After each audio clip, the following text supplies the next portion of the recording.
question of the day, which isn't really book related, is anybody else as obsessed with Kathy Bates as Matlock as I am? I'm mesmerised and completely terrified of her at the same time.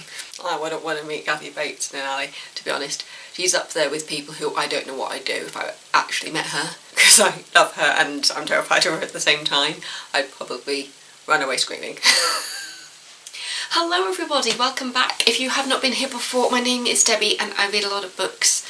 Most booktubers like to talk about multiple books in one video. Me, I like to really, sit with one. I have thought about doing videos where I combine a few, but usually it's only when a series, like if I'm talking about a few books in a series, that's the one that makes the most sense. No, I like having them one at a time, because it allows me to really focus on that one book and my feelings. So today's book is Not a Happy Family by Shari Lapena. Lapena? I've heard it pronounced multiple ways. This was the audio book read by Ellen Archer. I very much enjoyed her voice. Let's get straight in with the blurb, shall we? In this family, everyone is keeping secrets, even the dead. In the quiet, wealthy enclave of Brecon Hill, an older couple is brutally murdered hours after a tense Easter dinner with their 3 adult children, who of course are devastated. Or are they? They each stand to inherit millions. They were never a happy family, thanks to their vindictive father and neglectful mother, but perhaps one of them is more disturbed than anyone knew. Did someone snap after that dreadful evening, or did another person appear later that night with the worst of intentions? That must be what happened. After all, if one of the family were capable of something as gruesome as this, you'd know, wouldn't you? Was 9 hours and 12 minutes to listen to in contemporary fiction, crime and thriller and family sagas. Whew, was this a family saga? Everybody has secrets. Everybody has a secret.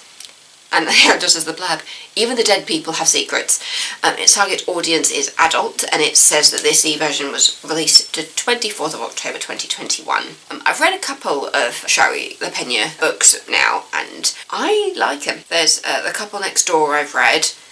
Everyone Here Is Lying. Have I read that one? No, it says it's available April next year, so that must be a new one. Everyone Here Is Lying, but someone on this street knows the truth. Oh, that sounds good. So yeah, you've got the 3 siblings. At the very beginning of the book, you find out about the murdered parents, and then you meet all the kids, and to be honest, all of them are fairly unlikable. The son, it's assumed that the son was the one responsible because it seemed like he had the biggest grudge against his parents. He worked for his father's company, and then the father kind of decided to not give his son the reins, which the son really wasn't happy about. Yeah, the parents are Fred and Sheila Morton. But yeah, so there's Dan, who is the son, and then the girls are Catherine and Jenna. All of them is lying slightly about what happened the night, because they were there for dinner the night they were murdered.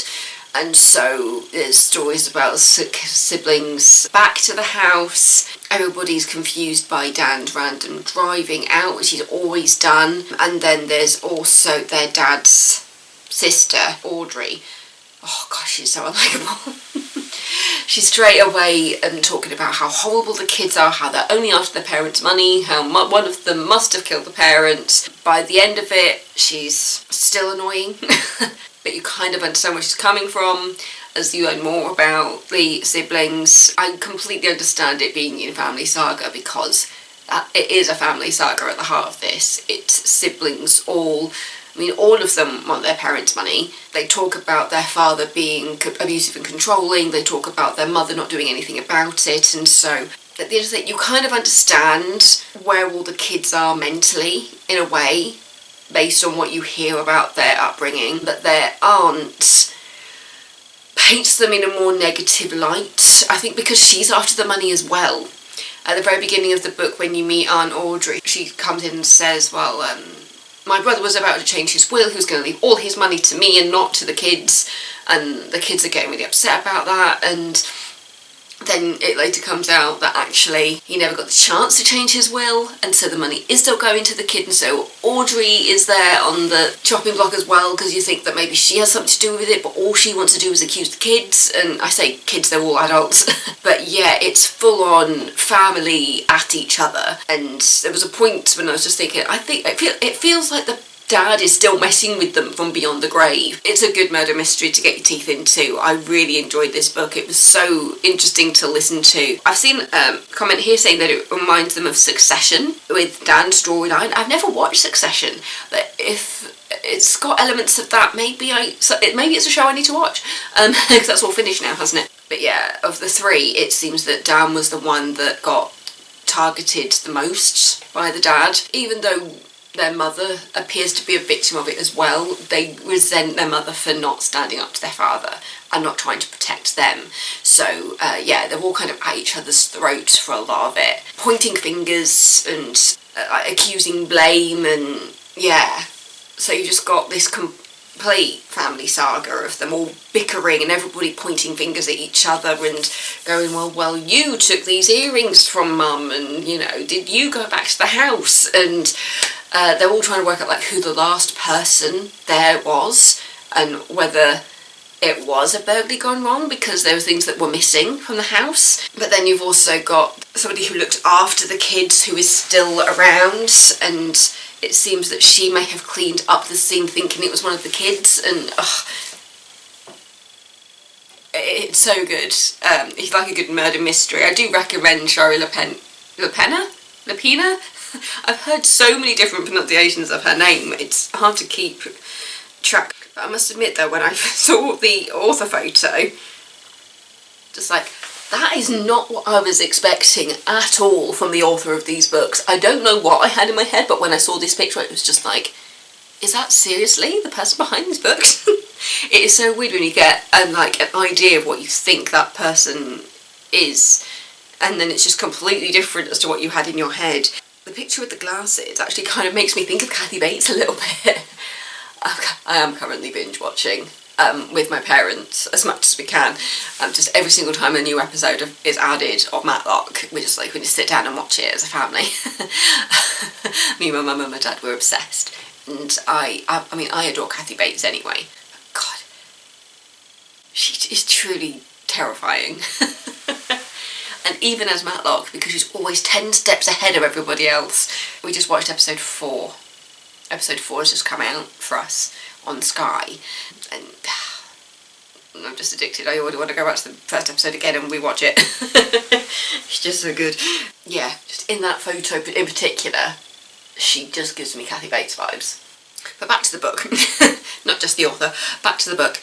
Yeah, the title, it's just one of those things which is like, it's very straightforward. Not a happy family. This family was not a happy family, and they still aren't a happy family after the parents have died, because, you know, they've got the whole money thing. It feels like they're still arguing with their parents while they are dead, and I was just thinking that a lot of it felt like the dad was still messing with them from beyond the grave, and then you've also got the things that come out about the parents throughout the book, specifically about the father from his sister Audrey, about stuff that happened when they were kids, and it goes so much further back than you realise, into looking at a father's mentality and why he was so harsh with his kids, and why he was possibly thinking of changing his will in the weeks leading up to his death. But yeah, somebody had a grudge. Somebody was not happy, and they were going to do what they could to stop the abuse that was happening.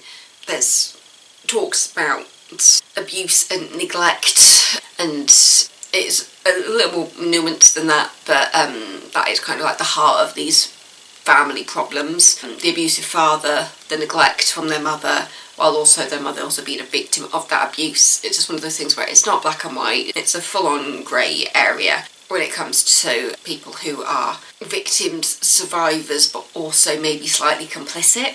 It's very murky waters to tread, but it's understandable. Because I think if anybody has read, I know that not everybody's a big fan of Colleen Hoover, but with It Ends With Us, there's so many people out there who just think, oh, well, why didn't they leave? And it's just like, because it's not as easy as that when you're in it. Sometimes people might be able to defend it and think, oh, well, at least they're not doing this, and at least they're not doing that. Or I'd rather it be me than the kids kind of thing. When it comes to a storyline like this, you realise that with all the secrets, everybody is complicit in what happens in regards to the parents and the kids' reactions. And then you've got Audrey as well, and because there's a point when Audrey is poisoned, and there's a genuine question in the book, like, did she do it herself? Because she's been talking on and on and on about how horrible the children are and how they don't deserve a penny of her brother's money, but she does, and it's just like, you're not completely innocent in this either. And it makes the ending kind of satisfying and not satisfying at the end, when you find out, when you kind of get all the answers, and Audrey is still there, and she's still trying to accuse, and she's still trying to find the last answer, and she's given the option to find that last answer, and so it hangs on a little bit of a is she going to do it type situation, where she's figured it out, but you don't actually get the complete answer, if that makes sense. Like, you're given a lane where it's just like, yeah, this is where it's supposed to be heading, but then it ends before that official ending, if that makes any sense at all. You have to read the end of the book to completely understand what I mean by that, but it's not quite completed. Like, you get the idea of where it's supposed to go, but we don't actually see that moment. So it was kind of, that's why I say it was satisfying and not satisfying at the same time. But yeah, I really enjoyed it. As somebody who loves a good murder mystery, I do like Shari Lapena's books. Not a Happy Family. Shari Lapena. I've heard it so many different ways, I'm not even sure. I don't even know. What does it say on here? Not a Happy Family. By Shari Lapena. Lapena. Read for you by Ellen Archer. I swear at the end it says The Lapena. Heroes of the Pandemic. Shari Lapena. Okay. I'm going by that one. The one that said at the beginning of the book. But yeah, if you like a good murder mystery like me, definitely recommend anything by Shari Lapena, to be honest, because I've loved all of her books. And this was a really, cool one to get your teeth into. And also, as I said, it's not that long. At 9 hours and 12 minutes, I think I did it over like a day and a half, maybe. Because I think I started listening to it when I was getting ready for work. I listened to it on my lunch break. I listened to it when I was getting ready for bed. And then I think I didn't have that much of it left the next morning, so I just finished it off. And it was just like, oh, this is so good. So, yeah, Not a Happy Family. Shari Lapena. Go read it. I definitely recommend this one, and if you like books that I like, then you'll like this too. So thank you, don't forget to subscribe if you're not already, and I'll see you next time with another video. Stay safe, my lovelies. Bye!